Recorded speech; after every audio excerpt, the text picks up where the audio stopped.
அஃபிஷியலாக இதுக்கு முன்னாடி நான் பண்ணியிருக்கேன். பட் இந்த அஃபிஷியலாக வந்து இதுதான் ஃபர்ஸ்ட் டைம் நான் வந்து வசனம் மெசேஜ் கொடுக்குறேன். ஸோ நான் என்ன நினச்சேன்னா என்னோட சாட்சி வச்சு நான் ஆரம்பிக்கலாம் அப்படின்னு நான் நினச்சேன். சாட்சின்னா ரொம்ப பெரிய சாட்சியெல்லாம் கிடையாது. ஒரு ஊழியர் பரம்பரை 4 பரம்பரையா ஊழியர் செஞ்சு வந்தவங்க சிஎஸ்ஐல தான் நான் வளர்ந்தேன். ரொம்ப ஸ்ட்ரிக்டா இருப்பாங்க. சின்ன வயசுல எங்க ஊர்லயே வேலை போனா என் பேர் சொல்லுவாங்க. ஆனா இன்னைக்கு நம்ம ஊர்ல வேலை செய்ய ஆரம்பிக்குதோ அன்னையிலிருந்துதான் விசாஸ் வந்து நம்ம வாழ்க்கையிலேயே செய்யும். ஸோ சண்டே கிளாஸ் போறது, ஸ்கூலுக்கு போறது, டான்ஸ் பண்றது, ஸ்கிப் போடுறது, வசனம் சொல்றது எல்லாமே பண்ணுவேன். ஆனா வளர ஒரு 10-12 இயர்ஸ் எல்லாம் ஆகும்போது இன்ட்ரெஸ்ட் இல்லை எனக்கு சர்ச்சுக்கு போகணும். ஏன்னா வீட்டில் என்ன டிவி அளவு கிடையாது, ஜோக் எல்லாம் பேசக்கூடாது. ஏன்னா மத்தியில் ஒரு வசனம் இருக்கு, நிர்வசாரம் ஒரு வார்த்தை கூட யூஸ் பண்ணக்கூடாது. இதெல்லாம் ஜோக்கு கூட அவ்வளவா அளவு கிடையாது, ரொம்ப ஸ்ட்ரிக்டா இருக்காங்க. ஸோ வீட்லயே நேரம் பிரேயரு, பாட்டு, வசனம் இதே சொல்றதுனால எனக்கு ஸ்பிரிச்சுவாலிட்டி மேல ரொம்ப ஒரு வெறுப்பு. ஆவிக்குரிய வாழ்க்கைனாலே எனக்கு ரொம்ப இது ஆண்டவனால எல்லாமே நம்மளால எதுவும் சாதிக்க முடியாது. நான் நல்லா இருக்கேன், நான் எழுதின எக்ஸாம் எனக்கு மார்க் வருது, அதுக்கே ஆண்டவர் சொல்லணும் அப்படின்னு எனக்கு ரொம்ப வெறுப்பு. அம்மா அப்பா மேல எனக்கு ரொம்ப வெறுப்பு. ஏன்னா ஃப்ரெண்ட்ஸ் எல்லாம் வந்து தியேட்டர் போவாங்க, வெளியே போவாங்க. எனக்கு உலகத்தலாமா வந்து எதுவுமே எனக்கு தெரியாது. உள் வீட்டுக்குள்ளே வச்சு அந்த இதுக்குள்ளே வளர்ந்ததுனால எனக்கு ரொம்ப ஒரு வெறுப்பு. அடுத்து வளர என்னாகும், நம்ம தமிழ்நாட்டுல திருவள்ளுவர் எவ்வளவு முக்கியமோ அது மாதிரி திருக்குறள் இருந்தாங்க. அவர் வந்து எவ்வளவு முக்கியமோ அதே மாதிரி இங்கிலீஷ் லிட்டரேச்சர்ல வில்லியம் ஷேக்ஸ்பியர் அப்படின்னு ஒரு போயிட் இருக்காரு. அவர் ஒரு வசனம் சொல்லுவாங்க, ஒரு வார்த்தை மாதிரி சொல்லுவாரு, man is the maker of his own destiny. அதாவது அவனே தான் நிச்சயிக்கணும் அவனோட ஃபியூச்சர் எப்படி இருக்கும். நம்ம இன்னைக்கு செய்யறதான் நாளைக்கு அவனுக்கு வாழ்க்கையில நடக்கும் அப்படின்னு. அதுதான் நான் ரொம்ப முழுக பிடிச்சிட்டேன். அதே ஆண்டவெல்லாம் கிடையாது, நம்ம செய்யறதான் நம்மளுக்கு நாளைக்கு பலனா வரும். ஆண்டோட கையெல்லாம் இருக்கு. இன்னைக்கு நான் படிச்சேன்னா நாளைக்கு எக்ஸாமுக்கு நாளைக்கு மார்க் கிடைக்கும், படிக்கவே கிடைக்காது. இதுல ஆர்டர் செய்யறதுக்கு என்ன இருக்கு அப்படின்னு நான் யோசிச்சு ரொம்ப வைராக்கியம் ஆர்டர்லாம் கிடையாது அப்படி இப்படின்னு நல்லா நினைச்சு எவ்வளோலாம் போராட்டம் பண்ண முடியுமோ. என் அப்பா வந்து ரொம்ப எதாலும் சொல்லுவாங்க, ஃப்ரீடம் ஃபைட்டர் அப்படின்னு சொல்லுவாங்க. நீ ஃப்ரீடம் ஃபைட் பண்ணி ஒரு பிரயோஜனம் இல்லை, அந்த மாதிரி ரொம்ப எதாலுமே என் அப்பா வந்து என்ன சொல்லுவாங்க. அப்படியெல்லாம் இருக்கக்கூடாது. ஆனா அம்மா வந்து ரொம்ப பொறுமை. அதுக்கப்புறம் போக போக நம்பிக்கை தெரியும், அம்மா அப்பா பேச்சு கேட்கறது நம்ம கை வச்சு எதுவுமே நல்லா இருக்காது. நானே என் லைஃப்ல வந்து நிறைய ஃபால்ஸ் பார்க்க ஆரம்பிச்சேன். என்னை சுத்தி இருக்கிறவங்க யாருமே ஒழுங்கா பேச, நம்மளுக்கு ஒரு இன்ஃபீரியாரிட்டி காம்ப்ளெக்ஸ், நம்மளுக்கு ஒண்ணுமே இல்லை, நம்ம எதுவுமே தெரியாது, மற்றவங்க யாரும் நம்மளுக்கு கூட பேச மாட்டாங்க. நம்மளுக்கு அந்த மாதிரி ஒரு ஃப்ரெண்ட்ஸ் சரி, பெரியவங்க மத்தியிலையும் சரி, படுக்கையும் சரி, எல்லாமே ஒரு டவுன்ஃபால். எது தொட்டாலும் அது வேண்டாம போற மாதிரி ஒரு எஃபெக்ட் வந்து என் லைஃப்ல ஆரம்பிச்சது. அது போக போக ரொம்ப காம்ப்ளிகேட்டடா போய் லைஃபே வேஸ்ட் இருக்கிறதுனால வாழ்ந்தாலே ப்ராப்ளம் வரும். ஸோ முடிச்சுக்கலாம் அப்படிங்கிற நிறைய தாட்ஸ் இருக்கு. ஆனா நம்ம என்னதான் நம்ம மூளை வந்து சொன்னாலும் ஆண்டவர் இல்லைன்னு சொன்னாலும், நான் வளர்றது வந்து ரொம்ப ஒரு கிறிஸ்டியன் ஃபேமிலின்றதுனால நம்ம கண்ணுக்கு தெரியல. ஆர்டர் செய்ய அதிசயங்கள் நம்ம கண்ணுக்கு தெரியும். மனசுக்குள்ள ஒரு நம்பிக்கை, அம்மா அப்பா கண்ணீர் விட்டு செலுத்தினாங்க, கண்டிப்பா பதில் கிடைக்கும், அதுக்காக நான் உயிரோடு இருக்கணும், நாளைக்கு சம்திங் will happen, நாளைக்கு நடக்கும், எனக்கு அந்த நம்பிக்கை இருக்கு. ஆனா மூளை சொல்லிட்டே இருக்கும், இல்ல அதெல்லாம் கிடையாது, நீதான் இருந்தாலே பிரச்சனை அப்படின்னு சொல்லிட்டே இருக்கும். அப்ப அம்மா வந்து ரொம்ப பொறுமையா எனக்கு ப்ரேயர் பண்ணி ஜெபிச்சு தண்ணியெல்லாம் கொடுத்து ப்ரேயர் பண்ணி ஒரு வசமா சொல்லி சரி ஒரு பழமொழி சொல்லுவாங்கல்ல, இருக்கிறவனுக்கு ஒரு வழி இல்லாதவனுக்கு 1000 வழி சொல்லுவாங்க. எல்லாமே போயிடுச்சு. சரி ஆண்டவனுக்கு கூடல என்ன பிரச்சனை போகுது, இல்லைன்னா தப்பான பிரச்சனை அப்படின்ட்டு கடைசியில சரி அவரால்தான் முடியும்னா அங்கதான் போய் ஆகணும். தங்காத இடத்துக்கு இருந்தாலும் சரி நான் வழி இல்லை அப்படின்ற போது ஏசப்பா ஆண்டவரே முக்கியா அப்படின்னா ப்ரேயர் பண்ண. டெஃபினெட்லி நான் என்ன சொல்லுவேன்னா, அதிசயங்கள் வந்து ஒரு நாள் நடக்காது. It is a progressive period. புரியுதா? ஒரு கொஞ்சம் கொஞ்சமா தான் நடக்கும். நிறைய கொஞ்சம் கொஞ்சமா என் லைஃப் வந்து மாற ஆரம்பிச்சது. அதுக்கப்புறம் தான் நான் வந்து ஆண்டவர் மேல இன்னும் இப்போ கூட நடக்குமா. ஏன்னா சின்ன வயசுல வந்து நான் ரொம்ப வைராக்கியம் வந்துச்சு. ஊழியக்கார குடும்பத்துல இருந்ததுனால நான் வந்து ஊழியக்கார கல்யாணம் பண்ணக்கூடாது, ஊழிய சம்பந்தமா எதுவுமே நான் செய்யக்கூடாது, எவ்வளவு உலகத்தனமா ஜாப் போனோமா வந்தோமா வீக்கெண்ட்ஸ் எல்லாம் ஃபேமிலியோட வெளியே போகணும் இந்த மாதிரி எல்லாம் பிளான் எல்லாம் நிறைய வச்சிருந்தேன். ஆனா அம்மா வந்து எப்பவுமே சொல்லுவாங்க, இதுதான் உன் இடம் அப்படின்னா நீ எவ்வளவுதான் சுத்தி போனாலும் அந்த இடத்துல உங்க ஆண்டவர் உட்கார இருக்காரு, இல்லைன்னா நான் ஆண்டவர் இல்லைன்னு சொல்லுவேன். அப்படியே வைராக்கியமா அம்மா சொல்லுவாங்க, இந்த இடத்துல உங்க நிக்க வைக்கலன்னா நான் ஒத்துக்கிறேன், ஆண்டவர் இல்லை அப்படின்னு ஒத்துக்கிறேன் அப்படின்னு ஆண்டவர் சொல்றாரு.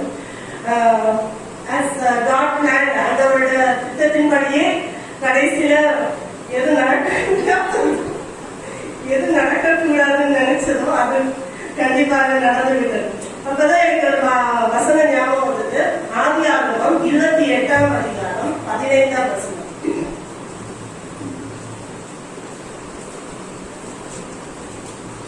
நான் உன்னோடே இருந்து நீ போகிற இடத்துல எல்லாம் உன்னை காத்து இந்த தேசத்துக்கு உன்னை திரும்பி வர பண்ணுவேன்.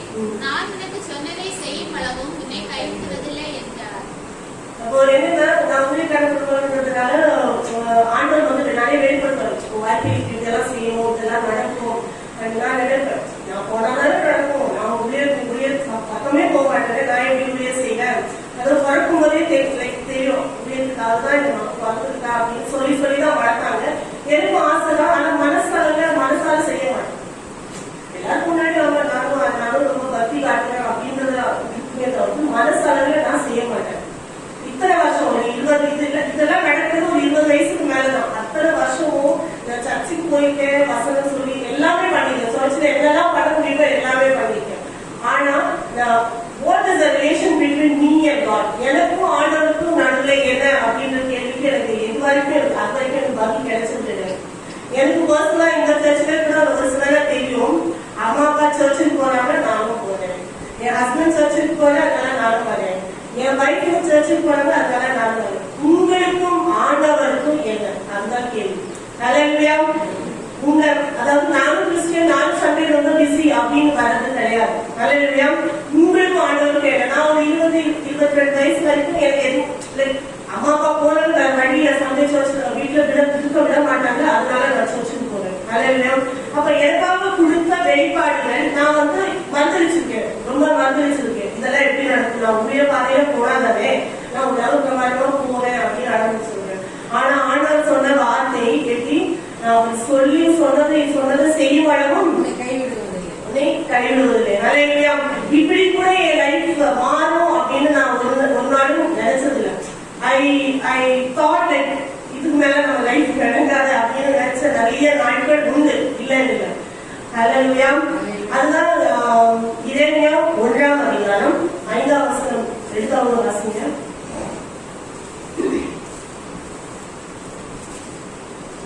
நான் உன்னை தாயின் வயிற்றிலிருந்து உருவாக்கும் முன்னே உன்னை அறிந்தேன். நீ கர்ப்பத்திலிருந்து வெளிப்படும் முன்னே நான் உன்னை பசுத்தம் பண்ணி உன்னை ஜாதிகளுக்கு தீர்க்கதரிசியாக கட்டளையிட்டேன் என்று சொன்னார். அதாவது நம்ம பிறக்கிறதுக்கு முன்னேயே நம்மளை பத்தி நம்ம பிளான் ஆண்டவருக்கு திட்டம் தெரியுமா?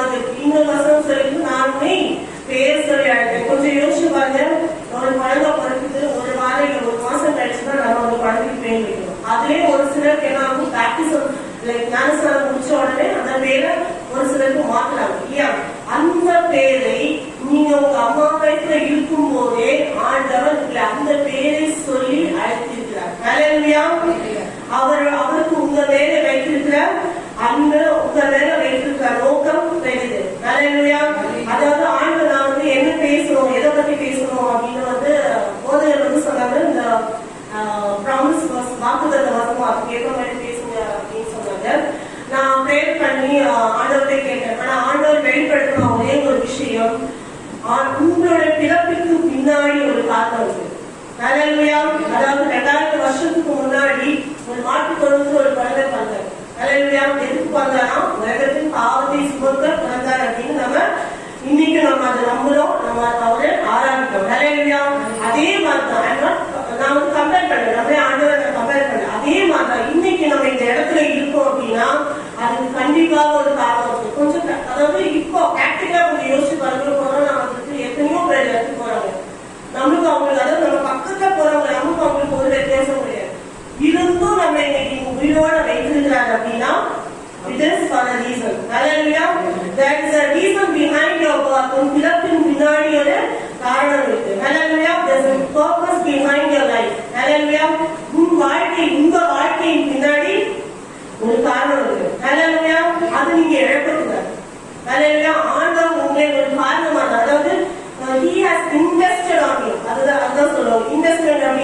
ஒரு பிசினஸ் ஆரம்பிக்கணும் அப்படின்னா நம்ம சும்மா ஆரம்பிக்கிறது கிடையாது. சும்மா ஒரு 2 லட்சமோ 3 லட்சமோ வச்சுட்டு தான் நம்ம அதை வச்சு அந்த அதை வந்து முதலீடா வச்சு ஒரு பிசினஸ் ஆரம்பிக்கும். That's what investment. அப்போ ஆண்டவர் வந்து நம்ம மேல இன்வெஸ்ட் பண்ணிருக்காரு. எதனால? நம்ம மேல நம்பிக்கை வைத்து அவர் என் பிள்ளை நம்ம நம்பிக்கை நம்ம பிள்ளைங்க படிக்க வைக்கணும், ஃபீஸ் கொடுத்து படிக்க வைக்கணும். என்ன நம்பிக்கையில? நாளைக்கு என் பிள்ளை என்னை காப்பாற்றுவாங்க, என் பிள்ளை நான் தான் செய்யணும் அப்படின்ற நம்பிக்கை இல்லையா? இதை பக்கத்து வீட்டு பிள்ளையா தான் நீங்க பண்ணிருப்பீங்க? பண்ண மாட்டோம் இல்லையா?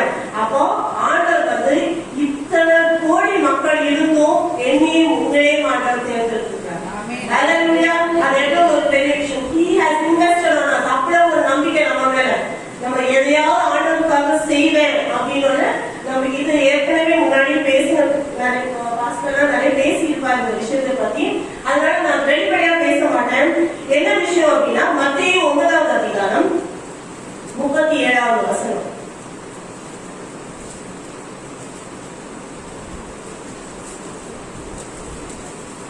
மத்தேயு 9:37. நமது சீஷர்களை நோக்கி அறுப்பு மிகுதி வேலையாட்களும் கொஞ்சம், அறுப்பு மிகுதி ஆனா வேலையாட்களோ கொஞ்சம். ஹல்லேலூயா. இதற்கு இதே தெருல ஒண்ணுமே இல்லை. வீட்டுல எத்தனை பேர் இருக்காங்க, இந்த சபையில எத்தனை பேர் இருக்காங்க? It's a ratio. பாருங்க, இந்த இவ்வளவு பெரிய சபையில எத்தனை பேர் இருக்காங்க, இந்த தெருல இந்த வீட்டுல எத்தனை பேர் இருக்காங்க? ஹல்லேலூயா. அறுவடையோ மிகுதியான வேலையாட்களோ நீங்க ஒரு சிலருக்கு தோணும், நம்ம லைஃப்ல இருக்கிற நம்ம பிரச்சனையே இங்க ஒண்ணு காட்ட மாட்டீங்க, நம்ம எங்க போய் அறுவடை செய்யறது அப்படின்னு நீங்க நினைக்கிறீங்க. ஹல்லேலூயா. ஆனா கொஞ்சம் நீங்க வெளியே போய் உங்க பக்கத்துல இருக்க GH இல்ல ஆர்ஃபனேஜஸ் இந்த மாதிரி இடத்துல, அதாவது அனாதை இல்லம், ஹாஸ்பிட்டல்ஸ் எல்லாம் போய் பார்த்தீங்கன்னா உங்களுக்கு தெரியும் உங்க லைஃப்ல இருக்கிற பிரச்சனைகள் எல்லாமே சின்ன சின்ன விஷயங்கள் தான். ஹல்லேலூயா. எத்தனையோ பிள்ளைகள் ஆண்டவர் ஒரு வழி கிடைக்காதா அப்படின்னு ஏங்கி கொண்டு இருக்கிற மக்கள் நிறைய பேர் இருக்காங்க. ஹல்லேலூயா. சோ ஆண்டவர் அதான் சொல்ற அறுவடை மிகுதி வேலையை உண்டாக்கி நம்ம அவர் சொல்றாரு. நம்ம நினைப்போம் அவர்கிட்ட எல்லாம் சொன்னா அவங்க எதிர்ப்பாங்களா, நம்ம ஓவரா ஜீசஸ் பத்தி சொல்ற மாதிரி அவங்க நினைக்க மாட்டாங்களா அப்படின்னு நினைப்பாங்க. ஆனா ஆண்டவர் சொல்கிறார் அறுவடையோ மிகுதி ஆனா வேலையாட்களோ கொஞ்சமா இருக்கிறது. அதுதான் ஏசியா புஸ்தகம் 6ஆம் அதிகாரம் 8வது வசனத்தால் கேட்கிறார். நம்ம பார்த்து 6:8 ஐசியா. பின்பு யாரை நான் அனுப்புவேன், யார் நமது காரியமாய் போவான் என்று உரைக்கிற ஆண்டவருடைய சத்தத்தை கேட்டேன். அதற்கு நான் இதோ அடியேன் இருக்கிறேன், என்னை அனுப்பும் என்றேன். ஹல்லேலூயா. அதாவது நம்ம பைபிள் ஸ்டார்டிங்ல தெரியும், எனக்காக இயேசுவின் இந்த ஜனங்கள் வந்தாங்க, எனக்காக பிரித்தெடுத்த என் ஜனம் அப்படின்னு ஆண்டவர் சொல்லி அவர் பாசமா நம்ம ஒரு என்ன சொல்ற பிரித்தெடுத்து ஆண்டவர் நம்மளை ஆசீர்வதித்து கிருபையால நடத்தி வராரு. ஆனா ஆண்டவர் இப்ப உங்களை என்னை பார்த்து கேட்கிறாரு, யாரையும் நான் அனுப்புவேன். ஹல்லேலூயா. அவரோட நிலைமை யோசிச்சு பாத்தீங்களா? இந்த உலகத்தையே படைச்சு இத்தனை கோடி ஜனங்களே படைச்சு நம்ம கிட்ட கேட்கிறாரு, யாரை நான் அனுப்புவேன். ஹல்லேலூயா. இந்த நிலைமைக்கு யாரு காரணம்? ஏன்னா அவர் நம்பிக்கை நம்ம மேல. அதனாலதான் அவர் அப்படி ஏமாந்து போயிட்டாரு. ஹல்லேலூயா.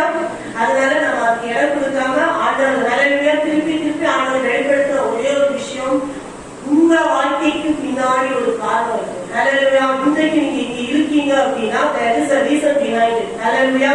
நீங்க ஏனோ வந்தோம், பிறந்தோம், வளர்ந்து அம்மா அப்பாவுக்கு செஞ்சோம், குடும்பம் ஆயிடுச்சு, பிள்ளைங்க வந்துட்டாங்க, வேற வீட்டுல பார்த்துட்டாங்க, இறந்துட்டாங்க, அப்படி கிடையாது. You have a reason behind your life. Hallelujah. உங்க வாழ்க்கையின் பின்னாடி ஒரு நோக்கம் இருக்கு, ஒரு காரணமா தான் நீங்க வந்திருக்கீங்க. Hallelujah. ஏதோ ஏதோ ஒரு என் ஃபேமிலியில குழந்தைங்க இல்லை அதனால நீங்க பாத்தீங்க அப்படி கிடையாது. Hallelujah. ஆண்டவர் உங்களை அதாவது உங்க ஃபேமிலியில நீங்க என்னென்ன ஃபேமிலியில இருக்கீங்களோ உங்க ஃபேமிலியில விளக்க வைத்திருக்கிறார் அப்படின்னா he has a reason for you. அதுலயும் முக்கியமா இந்த இடத்துல அவர் கூட்டி சேர்த்திருக்கிறார். நீங்க எங்கிருந்தோ வந்தவங்களா இருக்கலாம், ஆனா இந்த ஒரு இடத்துல இயேசுவின் நாமத்தினால இந்த இடத்துல ஒரு இடத்துல கூடி நிக்கிறோம் அப்படின்னா அது கண்டிப்பாக ஒரு காரணம் இருக்கு. ஹல்லேலூயா.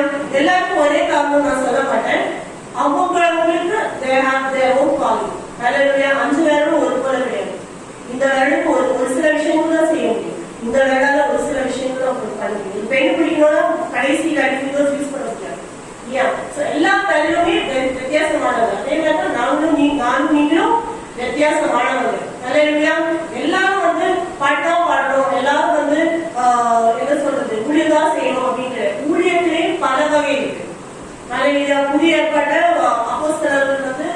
ஊழியம் செய்யும் போது நம்ம நிறைய பார்க்கிறோம். ஜோவானால், சூசனால், நிறைய ஸ்திரீகள் வந்து அவருடைய ஆஸ்தியினால ஊழியத்தை சப்போர்ட் பண்ணாங்க அப்படின்னு சொன்னாங்க. ஹல்லேலூயா. தன்னோட ஆஸ்தியினால தன்னுடைய நேரத்தை ஒதுக்கி, ஹல்லேலூயா, தன்னோட பலனை கொடுத்து, தன்னோட உழைப்பை கொடுத்து ஊழியம் செய்த ஆட்கள் உண்டு. ஹல்லேலூயா. வசனம் வந்து சாட்சி. ஹல்லேலூயா. இட்ஸ் நாட் தட் எல்லாரும் ஒரே வேலை தான் செய்யணும் அப்படின்னு கண்ணுக்கு படாத ஊழியர்களும் இருக்கு. ஹல்லேலூயா.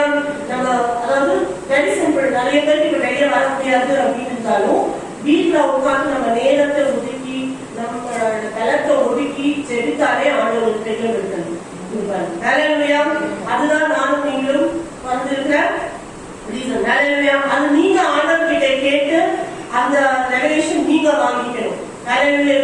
என்னோட நான் எதுக்காக இருக்கேன் அப்படி, நான் எதுக்கு இந்த இடத்துல இருக்கேன் அப்படின்றது எனக்கு தெரியும். அதே மாதிரி உங்க லைஃப்ல என்னென்ன எதுக்காக நீங்க இருக்கீங்க அப்படின்றத நீங்க ஆண்டவர் கிட்ட கேட்டு தெரிஞ்சுக்கணும். ஹல்லேலூயா. அந்த வரத்தை கேட்டு பெற்றுக்கொள்ளணும். ஹல்லேலூயா. அப்ப ஆண்டவர் நம்மை பார்த்து கேட்கிறாரு, யாரை நான் அனுப்புகிறேன். ஹல்லேலூயா. நமக்கு அதுக்கு ஒரு பெரிய எக்ஸாம்பிள் தான் 1 சாமுவேல் 3ஆம் அதிகாரம் 10ஆம் வசனம். 1 சாமுவேல். அப்பொழுது கர்த்தர் வந்து நின்று முன்போல சாமுவேலே சாமுவேலே என்று கூப்பிட்டார். அதற்கு சாமுவேல், சொல்லும், அடியேன் கேட்கிறேன் என்றார். எத்தனை பேரால சொல்ல முடியும்? சொல்லும், அடியேன் கேட்கிறேன். இல்ல நான் நாளைக்கு வரேன், இன்னைக்கு கொஞ்சம் வேலையா இருக்கு அப்படின்னு எத்தனை பேர் சொல்ல முடியும்? ஹல்லேலூயா.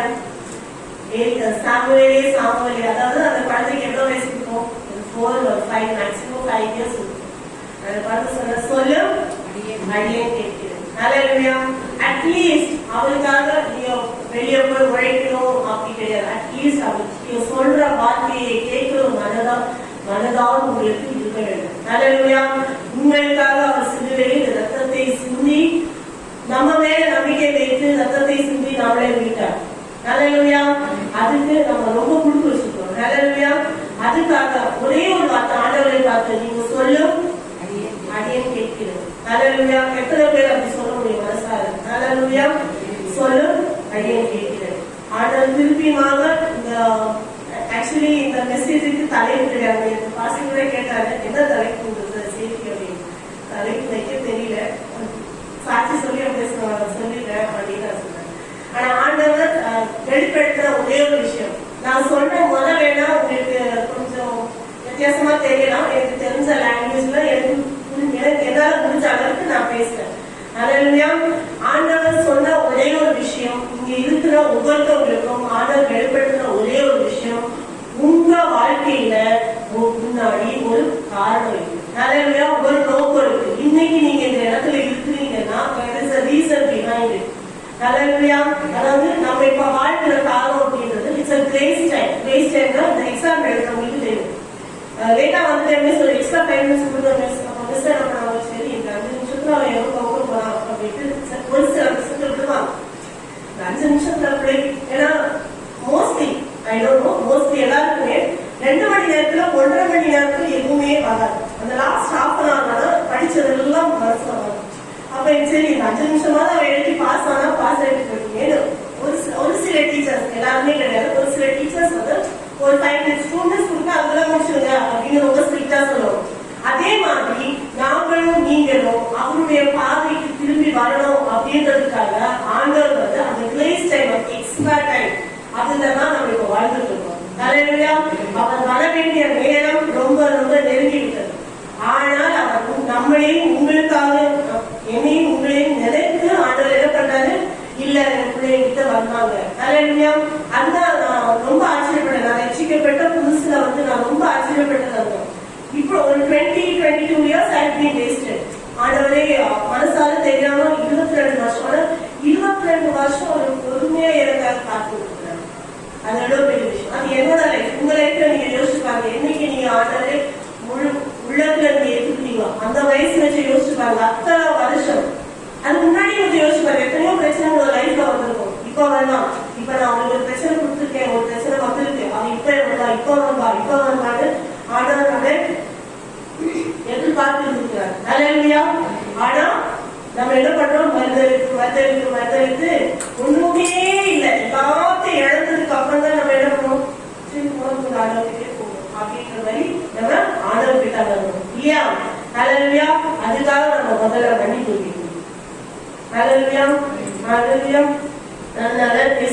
ஹalleluya. இந்த இந்த வார்த்தை தான் ஆண்டவர் வந்து உங்களுக்காக வெளிப்படுத்துறார். ஹalleluya. திருப்பி வாசிப்போம். ஆதியாகமம் 28ஆம் அதிகாரம்.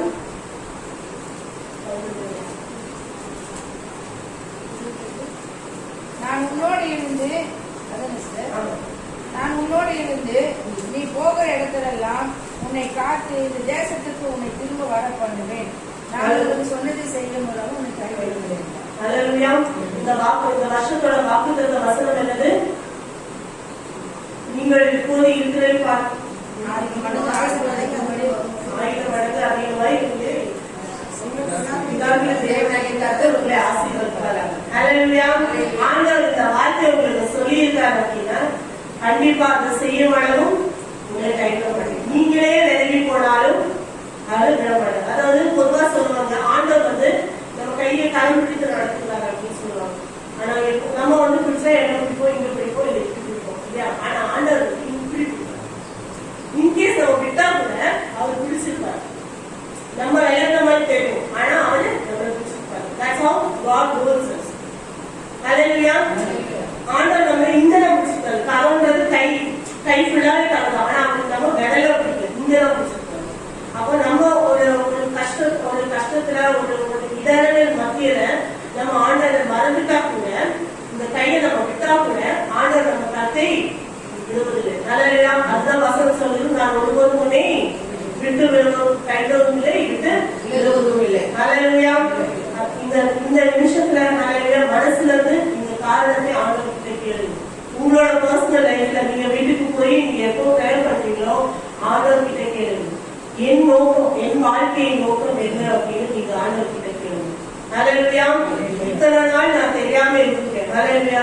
ஏதோ நான் என் ஃபேமிலிக்காக என்னோட சந்தோஷத்துக்காக நான் வாழ்ந்திருக்கேன். ஹalleluya. அதுக்காக என்னை மன்னித்த ஆண்டவரே, என்னை எதுக்காக நீங்க கொடுத்திருக்கீங்களோ அந்த நோக்கத்தை கேட்டு அந்த வார்த்தை பெற்றுக்கொள்ளுங்க. அதுதான் வெளிப்படுத்த சுவிசேஷம் 3ஆம் அதிகாரம் 20ஆம் வசனம். இதோ வாசற்படியில் நின்று தட்டுகிறேன். ஒருவன் என் சத்தத்தை கேட்டு கதவை திறந்தால் அவனிடத்தில் நான் பிரவேசித்து அவனோட போஜனம் பண்ணுவேன், அவனும் என்னோட போஜனம் பண்ணுவான். அவர் வாச கதவனை அவரு விற்கிறார். ஹalleluya. என்னைக்கு நீங்க வருவீங்க, நீங்க உங்களோட நோக்கம் என்ன? அதாவது வசனம் சொல்லி என் நிலைகள் உன் நிலைகள். ஹalleluya. என் வழிகள் எல்லாம் உன் வழிகள். நம்மளோட பிளான் என்னவா இருக்கும்? சரி, இப்ப நம்ம வேலைக்கு போறோம், சம்பாதிக்கிறோம், பசங்களை செட்டில் பண்றோம், அவ்வளவுதான். எல்லாருமே பேசிக் அவ்வளவுதான் இல்லையா? நம்ம சம்பாதிக்கிறோம், பசங்களை செட்டில் பண்றோம், ஓகே, பசங்களை பார்க்கணும், அவ்வளவுதான். Hallelujah. But God has got greater plans for you. Hallelujah.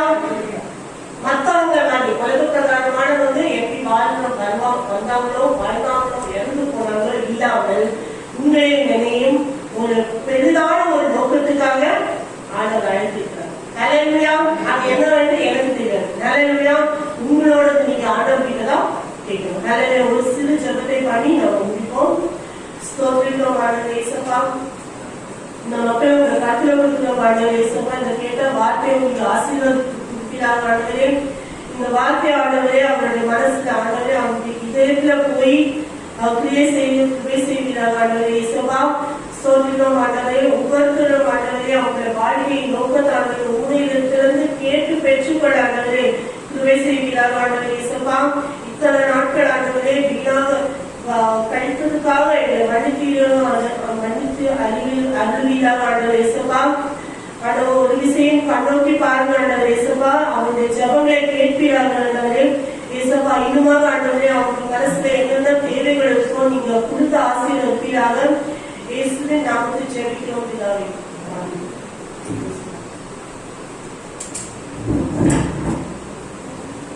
ஹalleluya. கொடுத்த நேரத்துக்கு முன்பே கொடுத்த கர்த்தர் நிச்சயமாய் ஆசீர்வதிப்பார். ஹalleluya.